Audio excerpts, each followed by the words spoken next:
joining me now on set on the story here in New York. Eric Trump, Executive Vice President of the Trump Organization. Eric, good to have you here. Thanks for coming in tonight.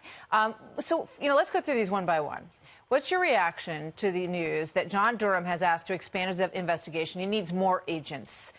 He has a longer time frame than they originally thought when they started this whole thing. Well, I'm reading it just like you are, but that's never a good sign for them, right? I mean, you only need more agents if one thing happened. And I've never seen dirtiness like this in my life. I've never seen corruption. They've been trying to impeach my father since before he even took office, after he won the election. I mean, you had 70 people before the Russia investigation even started, 70 members of Congress who were coming out and saying, we must impeach Donald Trump, right? Then they went through the whole Russia investigation. That fell on its face. And then they tried to do the same with Brett Kavanaugh, and that fell on its face. And, then they come out, Nancy Pelosi and Adam Schiff, right, before they even released a transcript of the call, and we must investigate based on this whistleblower. And then they release a transcript, and there's nothing in the transcript. And so it's now we must call witnesses. And Martha, this is going to backfire on these guys so badly.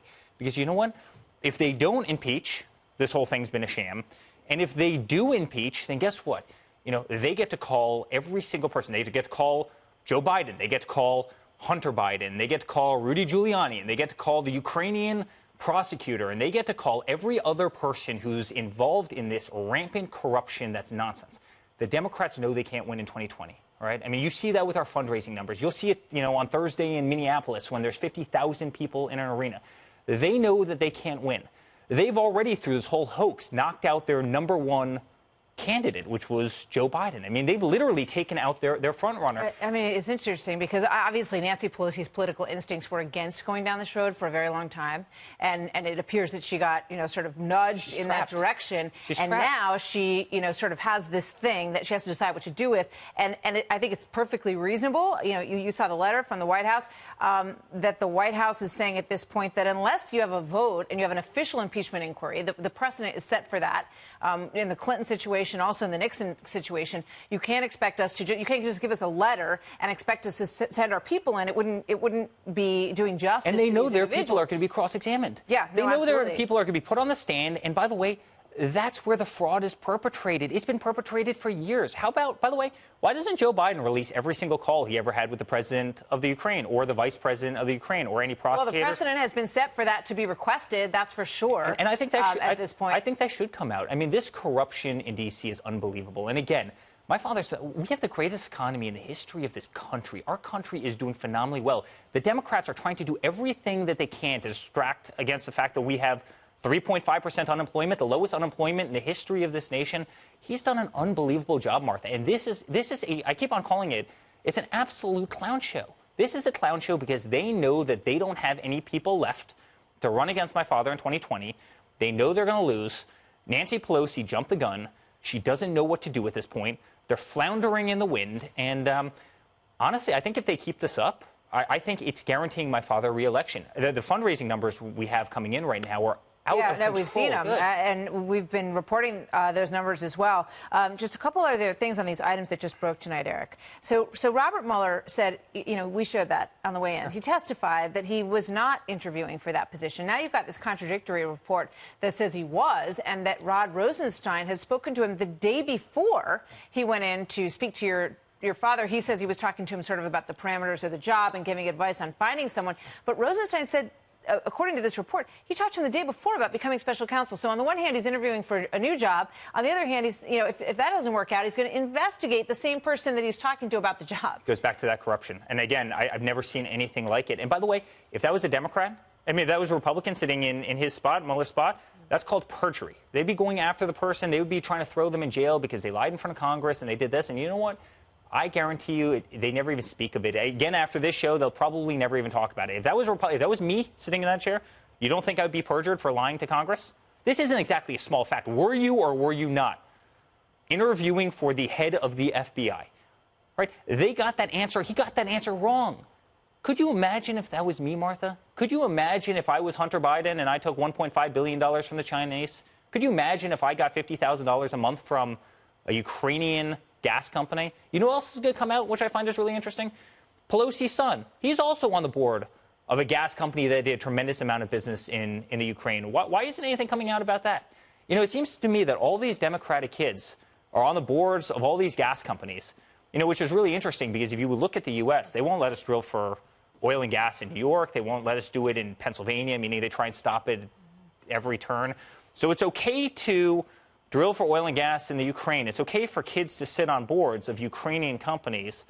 But when we try and do it here in the U.S., it's the Green New Deal. It's all. I mean, the hypocrisy is incredible. They're okay with drilling for oil and gas when their kids are on the board making millions and millions of dollars. What do you say to those? And you know they do. And I know you wrote an editorial about this just the other day, that your family has made money since the president was elected off of the Trump International Hotel in New York. There's an Indonesia project. People push back and say, well, you're also making money off of being the president's son. I know we got out of business when my father became commander-in-chief. The difference is all these other kids were getting into business when their parents took positions. I can tell you, we know all the hedge fund managers in New York. We know all these powerful people. China gives no one any money. They're very, very – you can't get 2 cents out of China. But yet Hunter Biden, who gets kicked out of the Navy, who has bad drug problems, who has a lot of other scandals following him around, gets $1.5 billion from China. He's miraculously put on a board of a company, an industry that he knows nothing about with no duties. He doesn't speak the language. Give me a break, right? Well, the average income in this country is about $50,000 a year, right? Average. He's making $50,000 a month sitting on the board of a company not doing anything. You don't think people can read through it? And why do you think Nancy Pelosi's son is on the board of an oil and gas company? Well, I mean, there's no doubt that there have been a lot of families who have benefited politically from their family members' positions in Washington and end up on these boards. And I think it's a very legitimate question to raise about what their background was and what constitutes their ability to advise these boards based on their background. It's a very legitimate question. China says they're not interested in looking into this whole thing. But as you rightly point out, they were paying people off. If Joe Biden, if this continues, this impeachment process continues, there are going to be more questions about what happened in Ukraine and what happened in China than there would have been if they hadn't. Let's put them all on the stand. Let's put Joe Biden on the stand. Let's put Hunter Biden on the stand. They're nowhere to be found. Before I let you go, I want to put this up. This is one tweet that your dad sent out. The president, Mr. Trump, said, "I think that crooked Hillary Clinton should enter the race and try to steal it away from uber-left Elizabeth Warren. Only one condition: the crooked one must explain all of her high crimes and misdemeanors, including how and why she deleted 30,000 emails after getting a subpoena." And Hillary Clinton responded to that with this: "Don't tempt me. Do your job," she says. It's interesting. I'd love to see her run again. I'd love to see her run again. Sounds like the president would like to see her run again, too. It's amazing. And by the way, another person who perjured themselves and committed massive amounts of crimes who never answered for it. And believe me, if I deleted 33,000 emails, if I deleted 33, and not being in government, I'd be in jail right now. And it's a shame that there's a double standard in this country. And believe me, the people of this country see through it. And that's why you're going to see 50,000 people in Iridium in, Minnesota in another couple of days. Oh, yeah, that's another thing. Before I let you go, $500,000 for they're charging the campaign for security. Is that going to happen? Are you going to pay that money? And it's interesting. The mayor of Minneapolis charged Obama, I think it was $26,000 right, for the exact same arena. So, I mean, these are the games that these people play, and people see through it, and it's ridiculous, and we're going to fight it, and Martha, we are going to win. My father has done an unbelievable job for this country. He's going to keep it going, and this is a distraction.